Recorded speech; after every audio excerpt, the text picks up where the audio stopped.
안녕하세요. 영화 한 잔의 주인장입니다. 오늘은 3월의 영화로 돌아와 봤는데요. 이번에도 약간 무대본입니다. 3월은 매일매일 영화 보기 챌린지를 할까 했어요. 그런데 이 게으름 이슈 때문에 하지 못하고 원래 하루에 하나씩 봐야 되잖아요. 이게 점점 밀려가지고 막 하루에 3개, 하루에 2개 이렇게 되더라고요. 그래서 이걸 어떡하지라고 생각을 하고 있습니다. 그리고 CGV 메가박스 롯데시네마 이런 거를 잘 못 갔던 것 같아요. 그것보다는 서울에 있는 좀 다양한 영화관들을 간 것 같습니다. 그리고 이거는 나중에 영화관 브이로그로 한번 풀어볼 예정이니까요. 언제 나올지는 모르겠어요. 근데 언제 나올지는 모르겠고 한번 시간이 된다면 풀어보도록 하겠습니다. 매일 영화 보기 1일 1영화를 시작을 했잖아요. 이게 어쩔 수 없이 매일 영화관을 갈 수는 없으니까 이 OTT 영화를 보는 비중이 좀 늘었는데 그중에서 저는 왓챠랑 넷플릭스 이렇게 구독을 하고 있습니다. 근데 이 왓챠랑 넷플릭스 중에서 넷플릭스는 좀 저에게 예능용이랄까? 인데 제가 좀 수사물을 좋아해서 이 미스터리 수다단이라던가 아니면 크라임씬 그리고 오리지널 크라임씬도 보고요. 그리고 매주 나오는 냉부도 챙겨보고 있습니다. 김푼 작가님을 제일 좋아합니다. 제 최애예요, 진짜.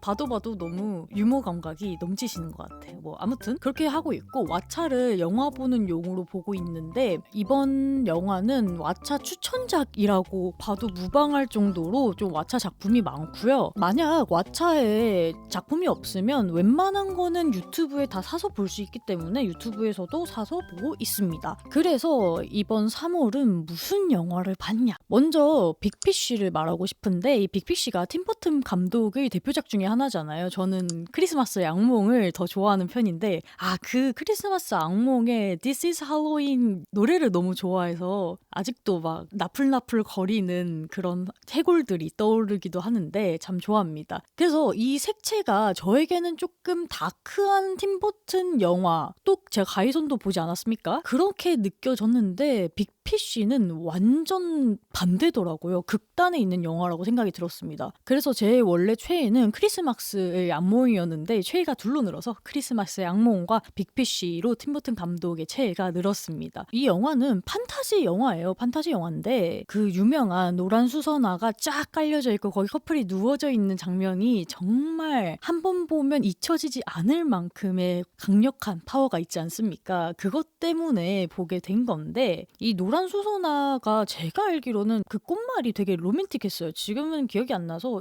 여기 올려놓을게요. 이런 꽃말이어서 되게 로맨틱하다라는 거고 그 작중에 나오는 주인공의 행보와 굉장히 잘 맞닿아 있다라는 생각도 듭니다. 그리고 이 영화를 보면서 이야기의 힘이란 것 자체가 조금 생각을 해봤게 되는데 영화가 다루고 있는 말을 하는 거 그러니까 화자와 듣는 청자 사이의 관계성이 있잖아요. 그런 관계성만 딱 봤을 때 저는 더폴 디렉터스 컷 그러니까 더폴 그 오디세이안가 그 영화가 떠오르기도 했어요. 그 영화에서는 이제 말하는 청자와 화자의 관계가 구별이 돼 있죠. 다친 군인이 화자고요. 듣는 그 소녀가 청자인데 여기에서는 관계가 이 이야기를 만들어 나가는 과정이 화자에게만 치우쳐져 있지 않고 청자도 충분히 중요하다라는 게 핵심 주제였잖아요. 근데 빅피쉬는 그런 것보다는 청자와 화자의 관계에서 이 말하는 사람, 그러니까 화자의 이야기를 청자가 어떻게 받아들일 것인가에 대한 이야기여서 약간 다르지만 이야기를 구성해 나가는 것과 좀 닮았지 않았나라는 생각이 들었습니다. 보면 더폴도 굉장히 좀 동화적이잖아요. 차이점이라면 거기는 완전 CG를 아예 쓰지 않고 몇십여 개국을 돌아다니면서 다 로케를 찍었다면 빅피쉬는 아마도 조금이라도 CG가 들어갔겠죠? 뭐 안 찾아봐서 모르겠는데 그렇겠죠? 그리고 또 다른 점은 확실히 빅피쉬가 좀 더 판타지스럽고 동화적이라는 느낌을 받았습니다. 부자간의 이야기잖아요. 근데 아빠가 화자고 청자가 아들의 관계가 되는데 아버지가 돌아가고 나서 아들이 아빠가 되고 그의 자식에게 이 이야기가 되물려져 나간다는 것 그러니까 판타지의 그런 낭만이 되물려져 나가는 것도 참 좋은 결말인 것 같았습니다. 저는 이 영화의 활용점정 같은 그런 부분이 엔딩씬이라 생각을 해요. 사실 이 영화가 마냥 그 아빠가 말하는 약간 개구라 뻥 같은 그런 게 마냥 존재하지 않는다라고 건덕지를 주기도 합니다. 그 다른 여자를 등장을 시켜서 그렇게도 하는데 그래서 어떻게 좀 쭉 이어져 나가 보면 마지막쯤에는 아빠가 아니라 아들의 입장에서 그의 이야기를 다시 보면서 약간 냉소적이게도 보이나 그거를 믿고 싶어하는 어떻게 보면 청자가 좀 뒤바뀌는 순간이 있잖아요. 임종 직전에 그때 아빠의 역할을 아들이 부여받음으로써 뭔가 전이가 일어나지 않았나 싶은데 여기서 좀 봐야 될 게 뭐냐면 아빠 장례식 때 진짜 말했던 엄청 큰 그 거인하고 좀 왜소한 사람하고 물론 쌈쌍둥이까진 아니지만 일란성 쌍둥이도 나오고 그런 게 마냥 개구라는 아니었다라는 느낌이 들기도 하고 완벽한 구라는 진실이 섞여져 있나? 약간 이런 생각도 들지만 뭐 농담이고요. 그런 거를 다 제외하고도 내가 어떻게 사건을 바라보고 인생을 어떻게 채워 나가는지에 대한 주체성을 밝히는 것 같아서 엔딩이 참 마음에 들었습니다. 그래서 이 빅피쉬에 대한 한 줄평은 이야기에서 살아가는 우리들을 위해입니다. 잔점수는 10장 중 10장 원샷을 드릴게요. 그 다음에 노아더 랜드인데 이거는 영화관 가서 봤어요. 최근에 굉장히 국제 정서가 좀 요란스럽죠. 요것도 그렇고 저기서도 이제 전쟁이 일어나고 그런데 제가 좀 눈여겨보고 있는 거는 아무래도 이란의 관계를 눈여겨보고 있는데 그중 주축 중에 하나가 이스라엘이지 않습니까? 이스라엘이 2020년 뭐 그때 언저리부터 해가지고 가자지구 팔레스타인을 억압하고 있다라는 내용의 다큐멘터리입니다. 여기서는 딱 보여져요. 이스라엘이 나쁜 놈이고 거기에서 그런 폭압에 맞서는 팔레스타인들이 조금 피해자로 나옵니다. 그래서 좀 정리를 하자면 최근 가자지구에서 일어나는 이스라엘의 폭압적인 땅 뺏기를 담담하게 담아낸 다큐멘터리다라고 볼 수 있어요. 이스라엘 출신이지만 팔레스타인 편에 선 저널리스트가 한 명 나오고요. 그 다음에 자기 땅에서 벌어지고 있는 그러니까 팔레스타인 출신의 감독이 나옵니다. 이 감독이 찍게 되는데 그 영화를 보면 어디선가 많이 본 듯한 느낌이 들어요. 이게 많이 봤으니까 지루해 뻔해 이게 아니라 왜 그렇게 똑같은 방식으로 사람들을 억압을 할까라는 생각이 좀 드는 영화였습니다. 뭔가 기시감이 든달까?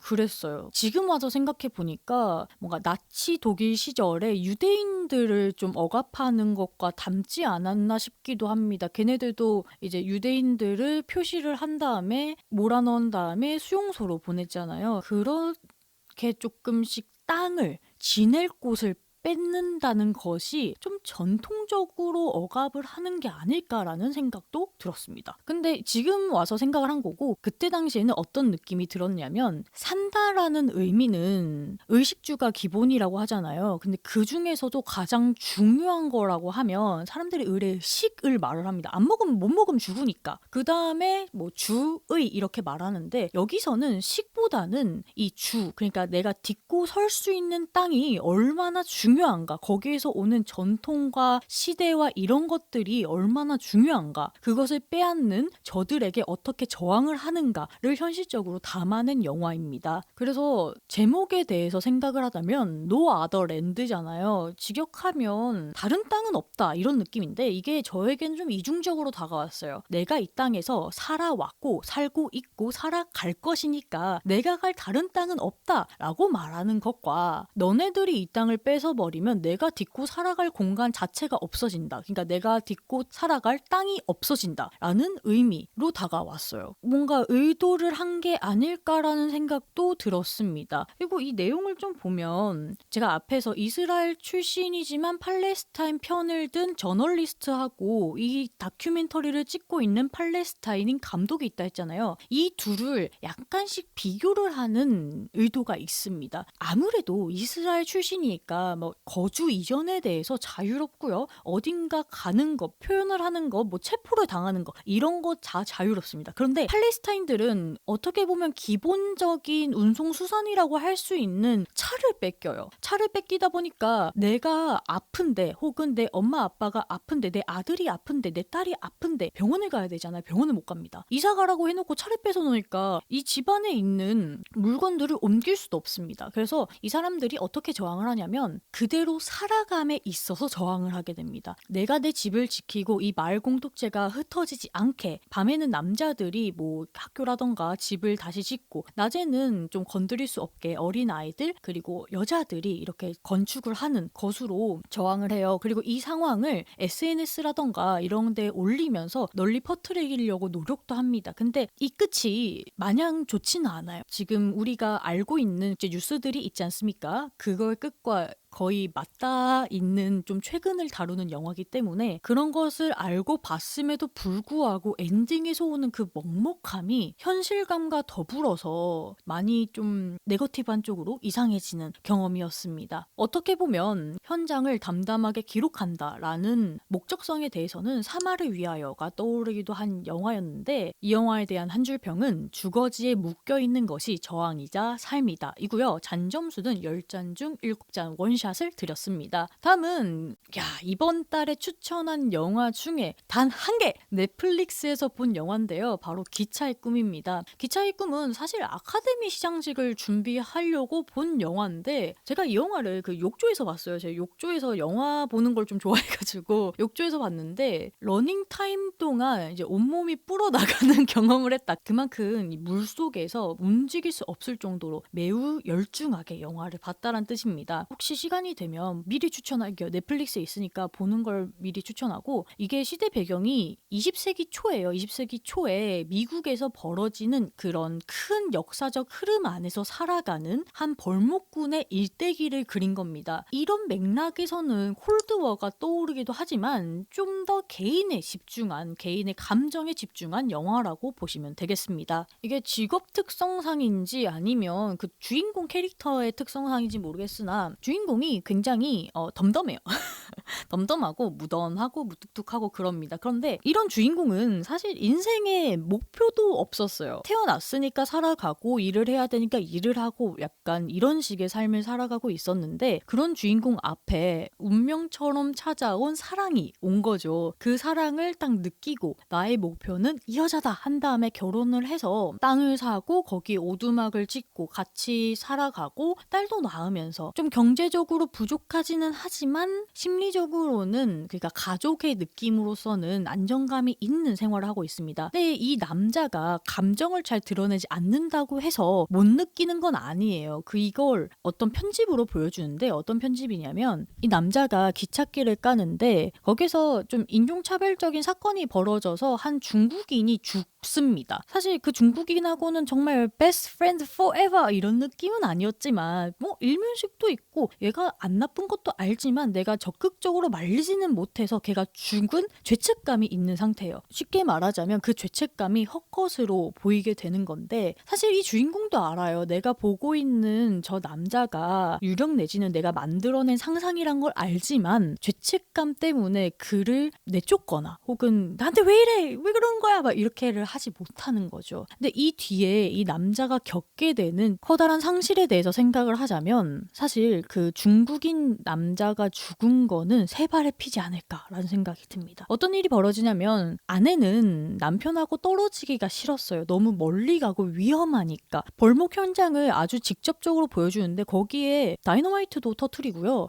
잘못해서 나무가 쓰러지면서 그 나무에 짓이겨서 사람이 한 3명 또 죽고 떨어진 나무에 맞아서 바보가 되거나 아니면 불구가 되거나 그런 건 행운입니다. 대부분은 죽으니까요. 그런 위험천만한 현장에서 살아가고 있는 벌목꾼인 거죠. 아내는 그거를 좋아하지는 않아요. 근데 어쩔 수 없이 아내와 더 많은 시간을 보내기 위해서 마지막으로 벌목 현장을 떠났다가 돌아오는 길에 자기네 마을에 큰 화재가 일어난 걸 보고 이 주인공이 강 앞에다가 오두막을 지었거든요. 그래서 좀 다운타운하고는 떨어져 있는 관계예요. 그래서 막 숲을 헤쳐서 막 지나가는데 불길은 점점 세지고 아내하고 딸의 흔적은 없고 놓고 이러니까 주인공이 생기를 잃어가고 희망을 품을 수도 없는 기력이 쪽 빨리는 연기를 참 잘했다라고 생각을 합니다. 간단하게 얘기하자면 큰 불 때문에 한순간에 모든 걸 잃은 사람이 된 것이죠. 그래서 모든 걸 상실한 다음에 이 남자가 하는 행동이 너무 애절하고 가슴이 미어지는 부분이 있어요. 아내하고 딸이 무조건 살아있다. 다시 돌아올 것이다 라고 생각해서 이곳저곳을 막 찾아다니다가 오두막 터 있잖아요. 거기에서 지내는데 처음에는 너무 마음이 아파서 침대조차 짓질 않아요. 그냥 땅바닥에서 자다가 늑대나 이런 애들이 공격해 오니까 가벽을 세우고 그 가벽에서 차근히 발전해 나가는, 굉장히 오랜 시간을 들여서 발전해 나가는 형태로 가는데, 이때 좀 다행인 것은 이 남자의 성실성을 알아봐주는 주변 사람들이 그를 지켜봐주러, 체크해주러 온다는 것입니다. 이 남자가 마냥 그 시간에 빠져가지고 엄청 우울해하고 슬퍼하고 모든 것을 놓고 이런 게 아니라 조금씩은 그래도 활동을 하고 자기 나름대로 희망을 품으면서 삶을 이어나가게 됩니다. 그 중에서도 도움을 많이 주는 게 식료품 샵의 주인이 제가 보기에는 네이티브 아메리칸으로 보이거든요. 그 사람이 종종 벌목꾼을 체크하러 와요. 거기서 오는 말은 직접적으로 너 아내와 딸이 죽어서 너무 힘들겠다, 안타깝다, 내가 어떻게 해주겠냐, 위로가 되겠냐 이런 말을 하지 않고 그냥 모닥불 피워놓으면 먹을 거 들고 와서 같이 먹고 앉아서 있고 따로 그냥 얘기도 하고 그런 관계를 이어나가는 것 자체가 크나큰 상실을 겪은 사람에게 큰 위로가 될 수 있음을 보여줍니다. 그 와중에서 또 귀여운 강아지를 한 마리 같이 살기도 하고요. 이게 제가 보기에는 꿈인지 현실인지 상상인지는 모르겠으나 일단은 약간은 현실이 있는 것 같아요. 집 근처 숲속에서 자신의 딸이라고 믿고 싶은 많이 크게 다친 소녀를 보게 되잖아요. 그래서 집으로 이렇게 데리고 와서 손수 눕혀가지고 지극정성으로 간호를 하지만 그녀는 아침이 되자 떠나고 없었죠. 여기로서 제가 볼 때는 이 장면은 팩트가 있고 좀 상상하는 장면이 있는 것 같아요. 팩트는 뭐냐면 정말 그런 소녀를 만났어요. 그리고 지극정성으로 간호를 했어요. 근데 상상은 자신의 딸이라고 믿으면서 애절하게 행동했던 거? 그게 좀 상상이라고 생각이 듭니다. 그녀가 떠나고 나서 시간이 많이 흘렀음에도 불구하고 계속 기다리고 있죠. 근데 그러면서 마음에 굳은 살이 박혔다라는 느낌도 들었습니다. 그러니까 이제 시간이 많이 지나서 자신의 상처를 볼 수 있는 단계까지 온 것이죠. 그리고 그때 미국이 많이 발전을 해서 그런 산불 화재를 미연에 방지하고자 산불지기의 역할을 맡은 여자를 만나게 되는데 그 여자가 벌목꾼에게 하는 말이 크나큰 위로가 되는 것 같았습니다. 어떤 말을 하냐면 자기도 1년 전에 남편이 죽고 많이 힘들었다, 우울할 때도 있었고 그랬는데 숲을 바라보면 그런 게 좀 많이 가시는 느낌이었다. 숲에는 굉장히 조그만한 생명체가 어떻게 보면 가장 큰 그런 톱니바퀴의 일부분이 되기도 한다. 그래서 모든 것이 얽히고 설켜있기 때문에 지금 내가 겪고 있는 것이 전체적인 인생으로 봤을 때 좋은 영향을 줄 수도 있다라고 말을 하고, 그 여자를 만날 때가 영화가 좀 후반부거든요. 그리고 나서 벌목꾼은 경비행기를 타고 나오는 나레이션이 참 좋았습니다. 저는 그 나레이션이 참 좋았는데, 남자는 결국 자기가 만든 오두막에서 죽는데 전화기, 뭐 현대 문물 같은 거는 쓰지 않은 채 자신이 평생 일했던 자연 속에서 조용히 죽음을 맞이한다는 게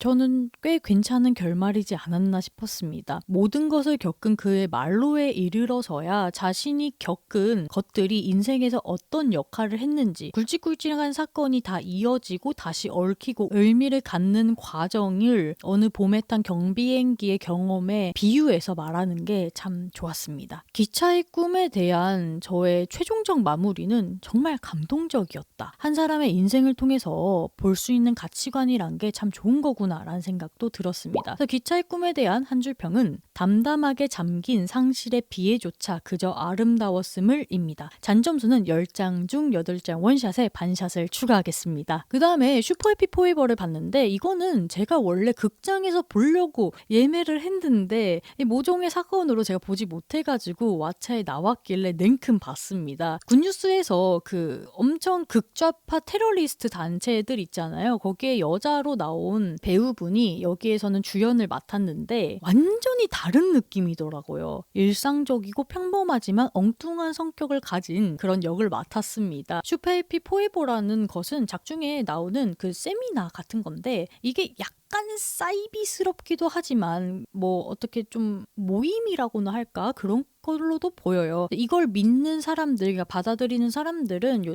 새끼손가락에 반지를 끼면서 서로가 서로를 알아볼 수 있기도 하고 또 말이 잘 통하는 그런 느낌이 들기도 합니다. 영화 구성을 보자면 인물로도 볼 수 있어요. 뭐 남자, 여자, 그리고 종업원 이렇게 보면서 인물에 따라서 구성하는 걸로도 영화를 볼 수 있으나 저는 이것보다는 시간대를 기준으로 보는 것이 더 좋을 것 같아요. 왜냐면 그래야지 이 영화가 말하고 싶은 주제 중에 하나인 기억의 중첩에 대해서 더 잘 볼 수 있다라고 생각이 들기 때문인데 남자는 자신의 아내에 대한 추억으로 이제 폐업을 앞둔 호텔에 다시 돌아오게 됩니다. 그곳에서 추억을 되새기면서 그리워하고 있는데 남자가 진상 중에 진짜 상징상입니다. 한 15년? 뭐 몇 년 전에 잃어버렸던 빨간 모자 찾겠다고 그 해변에 산책하고 있는 가족에게 약간 시비 비슷하게 뭐 모자를 물어보기도 하고 빨간 것만 있으면 말벌 아저씨 마냥 뛰어가가지고 이게 모자인가 아닌가 막 무단 침입도 하고요. 술도 왕창 마시고 토도 하고 막 유령이 나온데 이런 택시기사의 말에 좀 화가 났나 봐요. 왜냐면 자신의 아내가 죽었으니까 화가 나서 막 발로 뻥뻥 차다가 내려가지고 토하고 친구한테 물하고 담배 사오라고 시키고 온갖 진상짓은 다 합니다. 그리고 심지어 친구가 그 슈퍼해피 포에버를 받아들인 그런 세미나에 열정적인 사람이어서 반지가 있는데 그 반지도 지가 끼우고 어딘가 버려버려요.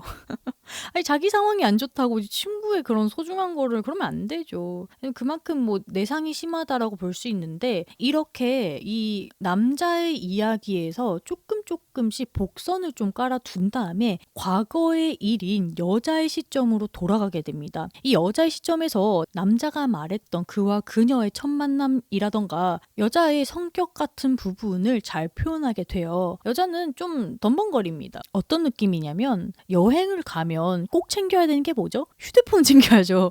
근데 휴대폰을 까먹고 집에 두는 그런 사람이에요. 남자가 사준 빨간 모자도 잊어버리는 사람이고 휴대폰이 없으니까 호텔에 전화기를 쓰고 뭐 시간도 잘 볼 수 없는 그런 상태입니다. 그런 와중에 약간 두 명 다 특이한 느낌이 있거든요. 다른 사람들은 뭐야 이렇게 넘겨갈 것을 좀 공통된 관심사로 받아들이고 엉뚱한 포인트에서 웃는 그런 사람들인데 그게 또 하필이면 같은 거야. 데스티니. 그래서 처음 만나게 되고 호감이 있게 되고 또 다시 우연히 만나게 돼서 저녁에 클럽도 같이 가고 소소하지만 행복한 추억을 쌓고 거기에서 발전이 돼서 이제 부부의 연을 맺은 거겠죠. 근데 우리는 앞에 미래 이야기를 봤잖아요. 그리고 그 미래의 이야기도 현재 남자가 무슨 생활을 하고 있고 현재의 남자가 현재의 그 이야기를 하는 것이 아니라 과거 아내와의 추억을 이야기하고 있기 때문에 이 추억이 한 겹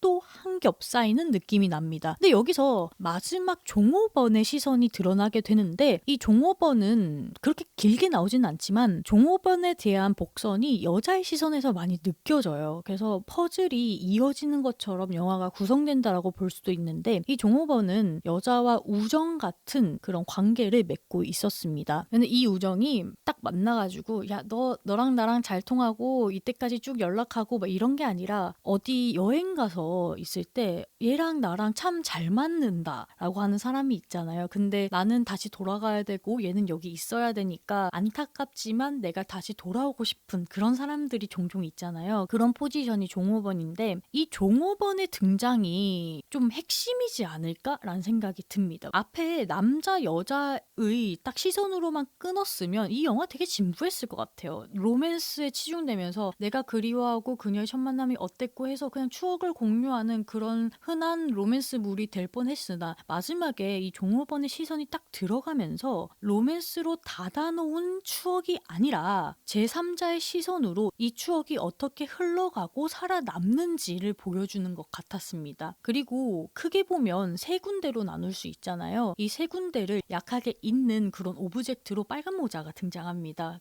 그렇게 찾아보는 맛도 참 좋더라고요.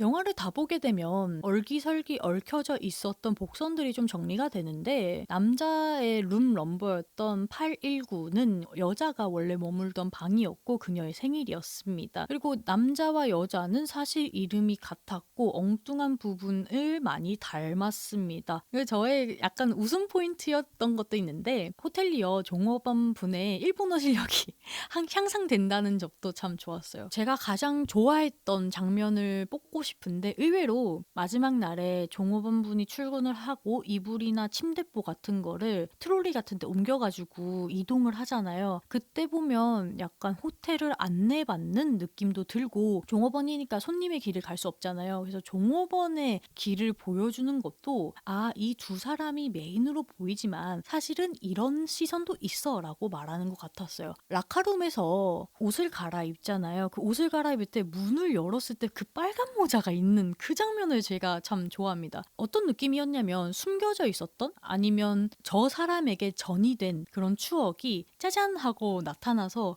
이렇게 바로 놀랬던 기억이 있어서 그 장면을 의외로 좋아합니다. 한번 시간이 있으면 잔잔하게 보기 좋은 슈퍼해피 포에버에 대한 한 줄평은 같은 공간에서 다른 사람들의 중첩된 추억들입니다. 잔점수는 10잔 중 7잔 원샷입니다. 다음은 드림스인데 이 영화는 제가 영화관에서 봤어요. 제가 로맨스를 별로 좋아하지는 않지 않습니까? 그나마 로맨스 중에서 좀 괜찮게 본 영화가 메모리인데 메모리를 만든 감독의 신작이라고 해가지고 영화를 골랐어요. 왜냐면 과거의 나에게 좀 말리고 싶긴 한데 그때 제가 영화를 굉장히 많이 보고 이 영화가 맨 마지막이었음에도 불구하고 잠도 안 오게 화가 나가지고 속에서 씹느라 이 열불이 나가지고 좀 후회했던 영화긴 했습니다. 제가 기대가 안 될수록 좀 많은 걸 찾아봐요. 감독이 뭘 만들었는지 예고편은 어떤지 줄거리 어떤지 좀 찾아봤는데 줄거리부터 마음에 안 들긴 했어. 이 상류층의 여자와 그거와는 굉장히 대척점에 있는 가난한 남자 이민자 멕시코인의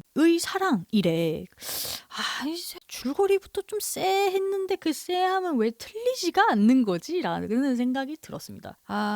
제가 또 그 로맨스는 19금을 별로 좋아하진 않는데 그래도 영화관을 간 김에 겸사겸사 해서 예매를 했는데 안타까운 심정입니다. 이게 보자면 미국인의 백인 상류층 여자가 스폰하고 싶은 이야기인 것 같아요. 직설적이게 이야기를 하자면 이 관계는 사랑의 관계가 아니에요. 사실 남자는 그렇게 볼 수 있는 건덕지가 있긴 해. 나는 여기에 대해서도 별로 동의는 못하겠으나 진짜 좋은 마음씨로 좋게 보자면 있을 것 같기도 해. 남자는. 근데 여자는 진짜 아니에요. 여자는 거의 스폰의 관계를 원하는 게 아닌가라는 생각이 들어요. 초반부부터 정말 별로였던 게 뭐냐면 여자가 남자를 그리워해요. 왜냐면 남자가 추방당해가지고 멕시코로 갔나 봐. 그리워하는데 그 그리워하는 게 막 추억을 그리워하는 게 아니라 지들이 얼마나 물고 빨았는지를 생각하면서 그리워합니다. 이 영화가 좀 상스러운 면이 있어서 저도 좀 상스러운 단어가 나올 것 같은데 왜 저러지? 라는 생각이 좀 들기도 해요. 딱 보기에도 남자는 젊고요.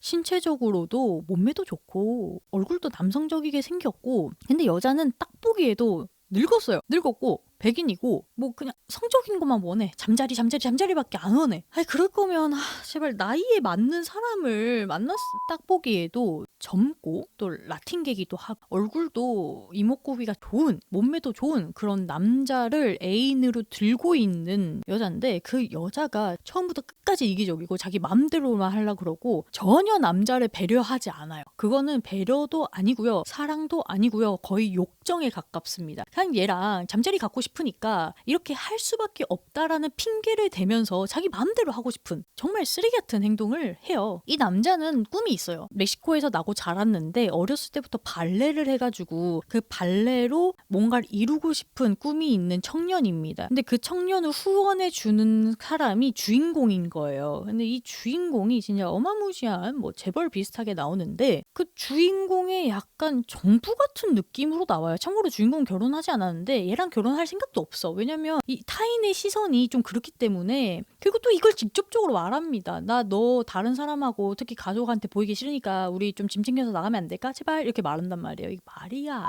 이런 사랑의 종류의 형태도 에로티즘적인 사랑의 종류도 있다라고 생각이 들지만 제가 선호하는 것은 아니어서 여기서부터 화가 나기 시작하는데 이 영화가 관계에 대해서 잘 표명을 하지 못해요. 그래서 하고 싶은 말이 뭔데? 이렇게 날것으로 성관계를 보여주고 날것으로 대사를 드러내고 날것으로 뭐 뭐든 간에 이렇게 자극적으로 보여주는데 이렇게 보여줘서 도대체 얻고 싶은 바가 뭔데라는 생각이 지워지지 않아요. 이 영화에서 단 하나 공감할 수 있는 대사가 뭐냐면 남자의 엄마가 하는 말인데 저 여자는 내 아들을 너무 함부로 대. 그리고 꼭 말해라. 자기 나이대와 맞는 사람만 만나라고.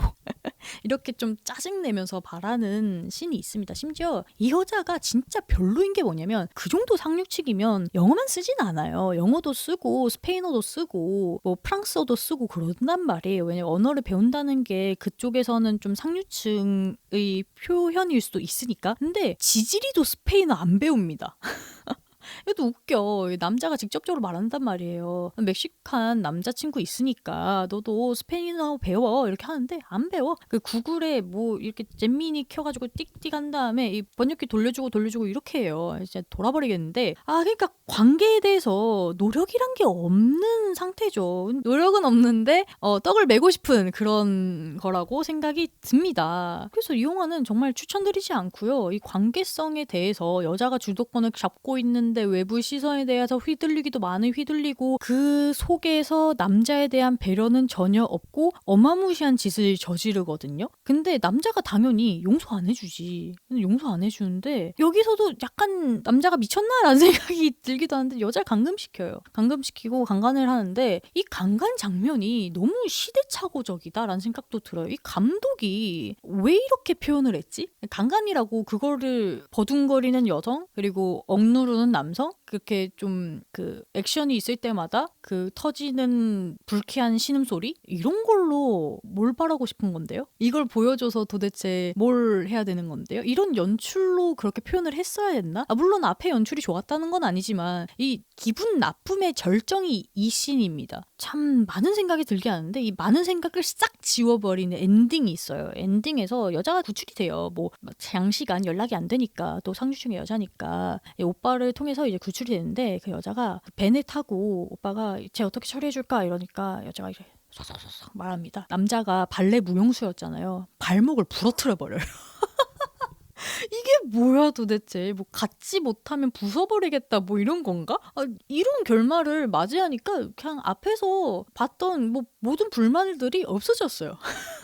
뭐 그렇구나 이런 느낌으로 해가지고 좀 시간만 버렸다라고 생각이 드는 뭐 드림스에 대한 한 줄 평은 욕정이 꿈을 저지할 때입니다. 잔점수는 10잔 중 4잔 원샷을 드렸습니다. 이 다음은 성스러운 거미인데 왓챠에서 봤어요. 성스러운 거미는 할 말이 그렇게 많은 영화는 아니지만 두 부분으로 나눠지는 영화입니다. 초반에 주인공인 이란 여자 기자가 있고요. 후반에 주인공인 살인마가 있는데 기점이 뭐냐면 이 살인마가 잡힌 전과 후로 나눠져요. 이 살인마는 냉철하게 보면 그냥 사이코패스랄까? 아니면 좀 미치광이랄까 해요. 사이코패스는 아닌 것 같다. 소시오패스? 미치광이? 이런 것 같아요. 왜냐면 지 목적이 있어. 자기는 전쟁에 참여해서 숭고하게 죽어가지고 순교자가 되고 싶었는데 상처 없이 멀쩡히 살아와가지고 가정을 이루고 있거든. 근데 그 가정이 너무 지루한 거야. 그래가지고 거리를 깨끗하게 한다는 명목하에 그 길거리에서 자신의 성을 사고 파는 여자들 있지 않습니까? 그 여자들을 데려다가 죽이는 겁니다. 목을 졸라서 죽이는데 이 죽이는 과정을 보면 이 새끼 이거 즐기고 있네 라는 생각이 딱 들어요. 즐기고 있어요. 그러니까 자기가 살인을 저지름으로써 뭐 계시를 받아서 숭고한 일을 한다 이런 게 아니라 그냥 살인을 즐기는 모습이 보여요. 딱 보기에도 보여요. 그렇기 때문에 그렇게 숭고하지 않다라는 걸 알 수 있습니다. 여기 배경이 이란인데 사람인데 이란 여성들의 인권이 가장 처참할 때를 보는 것 같았습니다. 모든 윤리적 가치보다 종교적인 가치가 앞서고요. 그 앞섬에 대해서 아무도 문제 제기를 하지 않아요. 그 여자들이 죽은 거? 아니 왜 신성한국에서 몸을 팔라 그래? 잘 죽었다. 야 그 죽인 사람 잘했다. 이렇게 나오거든요. 심지어 이 살인마가 뭐 5명 6명 죽은 것도 아니고 16명 죽었어요. 16명. 그럼에도 불구하고 여론이 끝내줍니다. 후반부에 나오는데 주인공이 잡히고 나서 여론이 주인공은 잘못한 게 없다. 깔끔한 정화 활동을 한 것이다. 풀어줘라. 이렇게 들끓어요. 법정 앞에서 시위하거든요. 그걸 딱 바라보고 있으면 뭘로 형용할 수 없는 불쾌감과 소름 끼침이 느껴져요. 이 사람들의 집단 광기로도 느껴지는데 거기 안에서 유일하게 좀 제정신을 차리고 있는 사람이 2명 있는데 저널리스트들입니다. 기자들이에요. 테헤란에서 온 여자 기자하고 그를 도와주는 현지 기자인 것 같은 남자가 있는데요. 여자 기자는 보기에도 이러한 여성과 관련된 혹은 좀 위험한 사건들을 취재하는 기자인 것 같았습니다. 엄마와 통화 내용을 보면 그렇게 알 수 있는데 심지어 기자임에도 불구하고 여성이어서 차별받는 모습이 그대로 드러나요. 예를 들어서 호텔에 묵을 수가 없고요. 기자 출입증을 내도 약간 이런 의심의 눈초리를 받고 여자여서 성적으로 엮어가지고 나락 보내는 일을 한번 겪기도 했습니다. 그리고 여기서는 공권력도 믿을 수가 없어요. 경찰이 그 여자 기자한테 협박을 하기도 하거든요. 초반의 내용은 이 기자가 살인마, 그러니까 거미 연쇄 살인마거든요. 거미 연쇄 살인마를 파헤친 과정으로 이루어져 있습니다. 초반부는 굉장히 좀 스릴러적이고 그런 긴장감이 유지되는 상황에서 오고 거기에 대해서 폭발이 기자가 이제 잠복 취재를 해가지고 실제 거미 살인마에게 잡히거든요. 잡혀서 죽음 직전까지 갔다가 이 살인마가 그 전 살인에서 그 손목을 다쳐요. 손목을. 그래서 거기를 꾹 누르고 있어서 힘이 빠져가지고 그 틈을 타서 빠져나오게 되고 고발을 해서 송치가 되는 건데 이 살인마는 좋은 거야.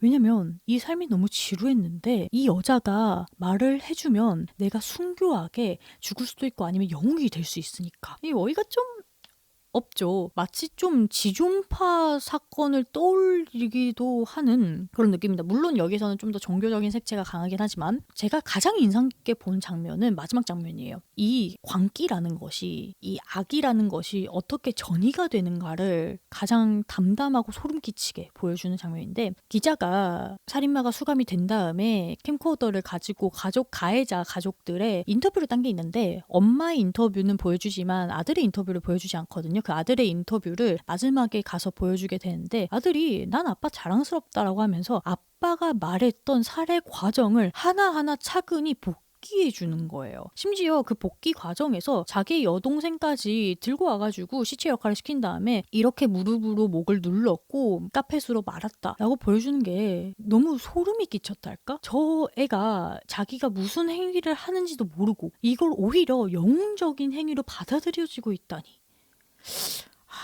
정말 기분이 나쁜 그래서 좀 더 생각나는 엔딩이었습니다. 성스러운 거미는 존재하지 않음을 역설적이게 보여주는 성스러운 거미에 대한 한 줄평은 의심 없는 발가락, 그 밑에 누워있는 여자들, 그걸 당연시 여기는 사람들입니다. 잔점수는 10잔 중 7잔 원샷을 드리겠습니다. 다음은 마루미테 에리어티인데 제가 지브리 작품을 참 좋아하지만 되게 굵직굵직한 작품만 봤어요. 하울의 움직이는 성, 그리고 이웃집 토토로, 그 다음에 그대들은 어떻게 사는가 이런 것만 좀 봤는데 왜 마루밋 에리어티를 이제 봤지? 라는 생각이 들었습니다. 정말 사랑스럽고 캐릭터가 너무 귀엽고 이 영화는 사실 캐릭터극이라고 해도 무방할 정도로 너무너무 매력적이고 귀엽고 사랑스러운 캐릭터들이 많이 나옵니다. 주인공인 아리에티도 물론이고요. 거기에 남자 주인공으로 나오는 쇼아도 너무 좋았고 소인 엄마 그리고 소인 아빠의 그 캐릭터성도 너무 좋았습니다. 전형적이라고도 볼 수 있는데 저는 오히려 그 전형적이어서 좋았다라는 생각도 들었습니다. 이게 사건이 되게 흥미진진하게 돌아가거든요. 근데 그렇게 스펙타클하진 않아요.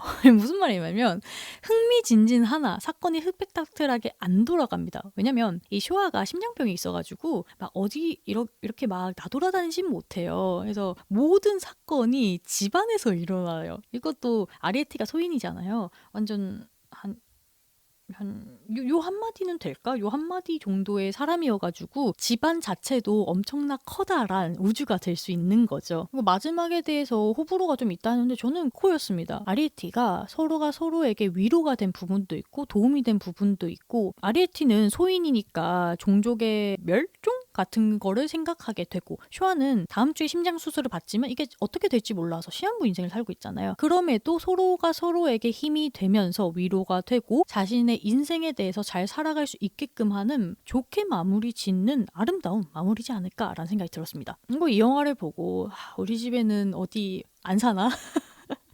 생각이 들었어요. 고양이 2마리 키워놓고 이러는 건 아닌가 싶기도 하지만 거기 나오는 양이 참 귀여웠습니다. 언젠가 또 힐링이 필요할 때 찾아볼 것 같은 마루 및 에리에트에 대한 한 줄평은 보이지 않지만 믿음으로써 튕기는 따뜻함입니다. 잔점수는 10장 중 7장 원샷을 드리겠습니다. 다음은 런치박스인데, 런치박스도 왓챠에서 봤어요. 왓챠에서 봤는데 이 영화가 제 보관함에 꽤 좀 오래 있던 단골 손님이었는데 빡 땡기는 거예요. 런치박스 뭘까? 맛있는 음식 영화지 않을까? 또 인도 영화기도 하고 포스터가 약간 밝은 느낌이어가지고 보게 됐는데 생각보다 너무 좋아서 감동을 많이 받았습니다. 특히 좋은 게 메타인지가 잘 돼 있는 주인공 아저씨가 나타난다는 점이 너무 좋았어요. 런치박스는 인도의 문화를 나타나는 것 중에 하나인데, 인도는 아침에 점심 도시락을 챙겨가지 않아요. 아침에 점심 도시락을 챙겨가지 않고 부인이 점심때 맞춰서 도시락을 싼 다음에 그 도시락 배달꾼이 있어요. 그 배달꾼들이 하나하나의 배달 장소에 가가지고 도시락을 건네주는 형태입니다. 다 먹으면 그걸 회수해서 집으로 돌려보내주기도 하는데 배달 사고 난 거야. 사실 인도에서 그런 경우는 거의 없다라고 해도 무방하지만 배달 사고가 남으로써 아내가 정성스럽게 만든 음식이 외간 남자에게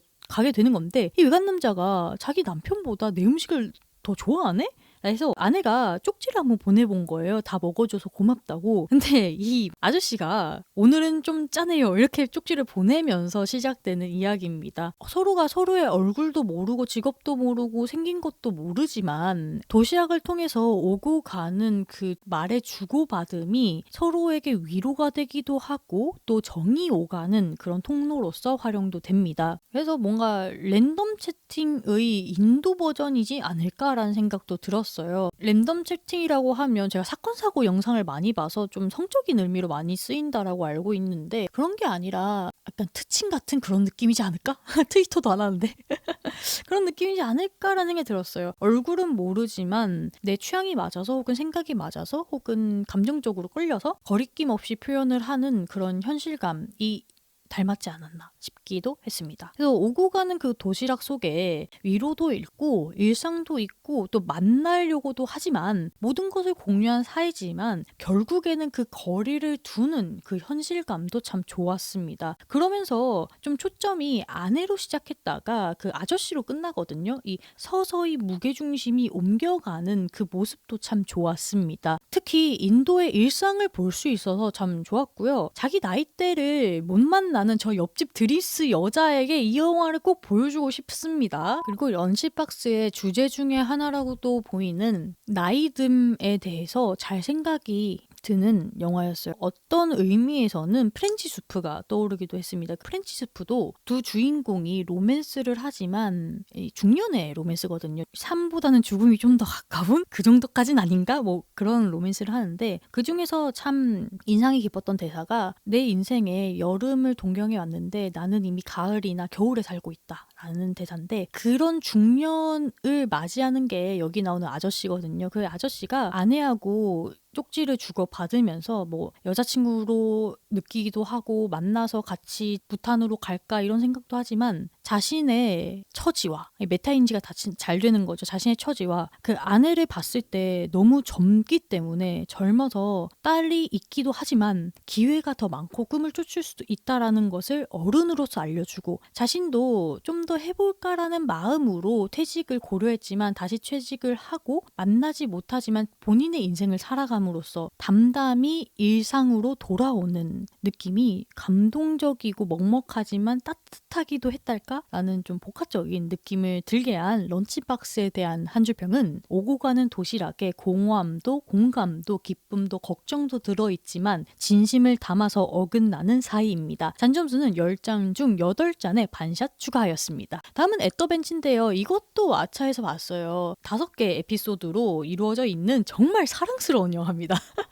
오랜만에 진짜 현우 터지면서 봤어요. 첫 번째 에피소드부터 시작해서 5번째 에피소드로 이루어지는데 첫 번째 에피소드하고 5번째 에피소드하고 등장인물이 같이 나오면서 수미상관 구조를 이루고 있고 그 사이에 3개 에피소드가 끼워져 있습니다. 그 중에서 저는 4번째 에피소드를 가장 좋아하는데 이렇게 말하기 전에 2번째 에피소드도 말하고 싶어요. 여기가 쌓여가는 초밥 이런 느낌이었는데 이 에피소드가 정말 웃깁니다. 남자하고 여자 이제 커플이 벤치에 와가지고 밖에서 날씨가 좋으니까 이제 밥을 먹고 있는데 여자가 갑자기 우리 헤어져 볼래? 이렇게 얘기하는 거예요. 남자가 왜 나 헤어지기 싫어? 그러니까 뭐 그렇지 그러면 이렇게 지내자 난 괜찮아 이랬는데 이 말을 듣고 어떤 애인이 뭐 그렇지 그렇게 지내자 하 이렇게 넘기겠습니까? 당연히 남자는 물어보죠. 왜 헤어지자고 말을 했냐 내가 고칠 점이 있다면 고치겠다 하는데 여자가 말하는 게 다 하나하나 사소한 것들 뿐이야. TV를 볼 때 이 녀석 저 녀석이라고 말하는 거 자기를 결벽증 취급해가지고 뭐 물 같은 거 마실 때 입을 안 대고 마시고 자기가 음식 만들어가지고 간 봐달라고 할 때 새로운 젓가락 쓰고 그런 행위가 조금 마음에 안 든다. 그리고 이제 귤을 먹을 때 귤만 이렇게 쏙 까서 먹었으면 좋겠는데 이 귤라까지 다 까가지고 먹는 거 뭐 이런 것들 이게 바이크도 안 타는데 바이커 룩을 하고 다니는 거 이런 것들 사소하게 걸리는 부분들인 거죠. 근데 이게 점점 사소해서 하나하나 찝기가 모해가지고 마음속에 좀 쌓였던 거야. 근데 이 쌓였던 게 게이지가 오늘 탁 쳐가지고 헤어지자란 말이 나온 거죠. 근데 이 여자가 좀 귀엽게 뭐로 표현을 하냐면 스시로 표현을 해요. 너는 이런 행동을 할 때마다 내 마음속에 있는 식탁에 스시를 하나씩 놓아주는 거야. 근데 그게 너무 크지 않기 때문에 뭐 운이라던가 뭐 참치, 대뱃살 이런 건 안 만들지만 너는 뭐 오징어, 롤, 애비 같은 거는 만든다라고 하는 거죠. 근데 여기에 남자가 하나도 공감을 못 하는데 그 벤치 뒤에 매번 여기 와서 빵을 먹던 남자가 있어요. 중년의 남성으로 보이는데 그 남자가 듣다가 푹 이러고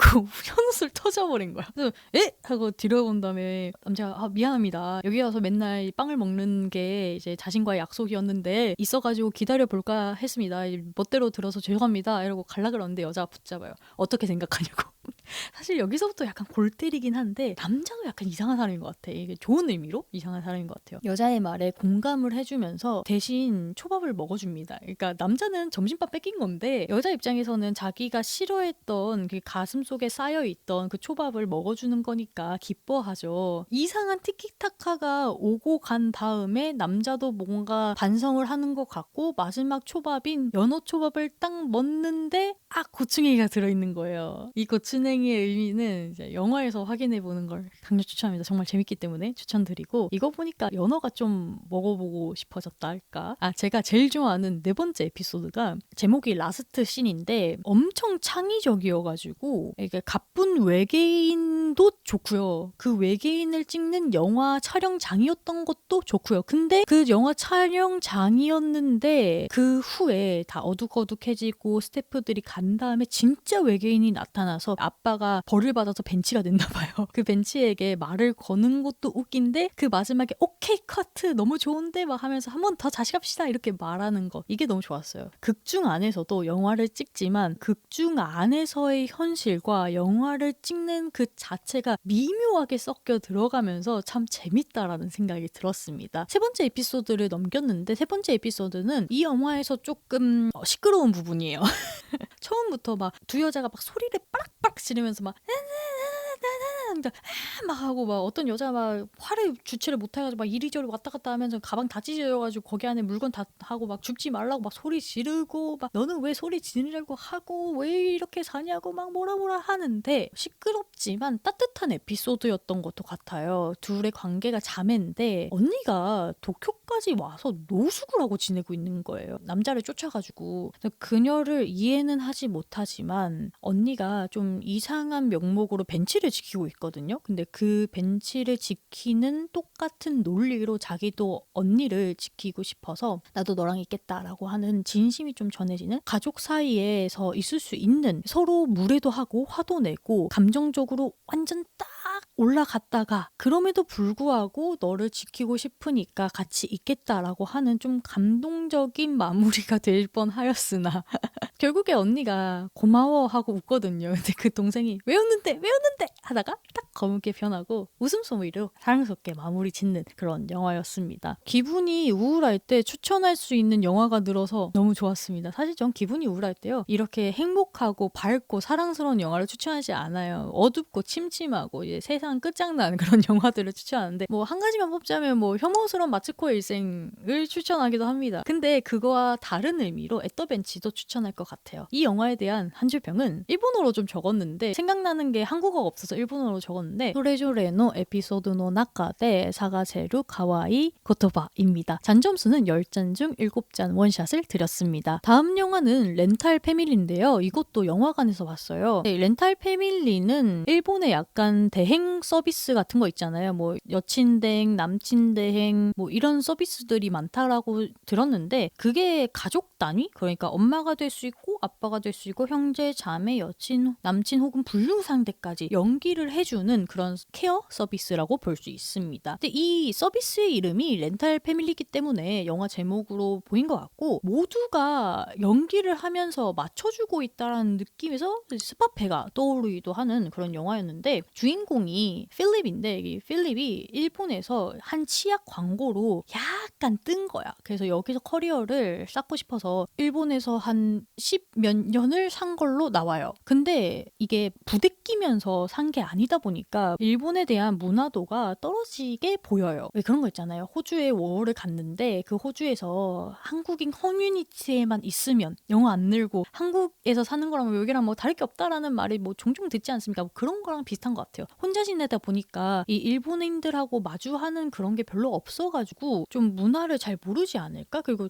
유일하게 만나는 여성이 성매매 여성이어가지고 또 그런 감이 있지 않을까라는 생각이 듭니다. 근데 그 와중에 잘 안 풀려가지고요. 무명 배우로 계속 활동을 하고 있다가 우연한 기회에 렌탈 패밀리 사장을 만나서 거기서 일을 하게 됩니다. 그러면서 케이스 바이 케이스로 문화를 경험을 하고 일본에 좀 스며드는 이야기를 하고 있는데, 특히 좀 두드러지게 필립을 바꾸는 인물이 2명이 있어요. 뭐냐면 원로 배우하고 혼혈 소녀가 있거든요. 이 원로 배우는 극 중에서 봤을 때 최고의 갈등을 야기하는 인물입니다. 왜냐면 이 노인이 알츠하이머가 있거든요. 그래서 갑자기 내가 어딘데 하고 막 뛰쳐나가기도 하고 막 쓰러지기도 하고 그러기 때문에 딸이 너무 걱정을 많이 하는 입장인 거예요. 근데 이 배우가 기자한테, 여기서 필립은 기자로 나오거든요. 기자한테 내가 꼭 가보고 싶은 데가 있다, 우리 모험을 떠나자라고 했는데, 필립이 한번 거절을 했다가 좀 마음의 심경의 변화가 있어가지고 그 할아버지를 데리고 할아버지가 말한 산속 깊은 골짜기에 찾아가서 하룻밤을 자나 아니면 낮잠을 때리나 그럴 거예요. 근데 자고 일어나 보니까 할아버지가 없는 거야. 그래서 큰일 났다 싶어가지고 필립이 팍 찼는데 할아버지가 땅을 파고 있는 거예요. 같이 팠죠. 파서 한 팀 케이스가 나오는데 거길 보니까 자기가 예전에 좋아했던 첫사랑의 사진이 들어있는 거예요. 그러니까 이 할아버지는 자기가 알츠하이머 걸리고 노쇠하고 죽음이 가까워진다라는 걸 알고 있으니까 이 기억이 흐려지기 전에 여기 와서 다시 추억을 되살리고 싶었던 거죠. 그래서 돌아가는 길에 이제 할아버지가 쓰러져가지고 치상죄 이런 걸로 경찰에 잡혀 들어가거든요. 딸이 고소하고 필립을 구하기 위해서 렌탈 패밀리를 같이 했던 사우들이 이제 힘을 모아서 이제 필립을 구해내고, 여기에서 또 간간히 들어가는 스토리가 혼혈 소녀의 스토리인데, 이 혼혈 소녀 같은 경우는 아빠가 없어요. 어떻게 돼 있는지 잘 표현을 안 하는데 아마도 없는 것 같아요. 뭐 이혼을 했거나 이제 엄마 선에서 마무리가 된 것 같은데, 엄마가 딸을 좀 좋은 초등학교, 중학교 뭐 학교에 보내고 싶은 거예요. 한 번 준비를 했는데 아빠가 없어서 뭔가 떨어진 것 같은 거야.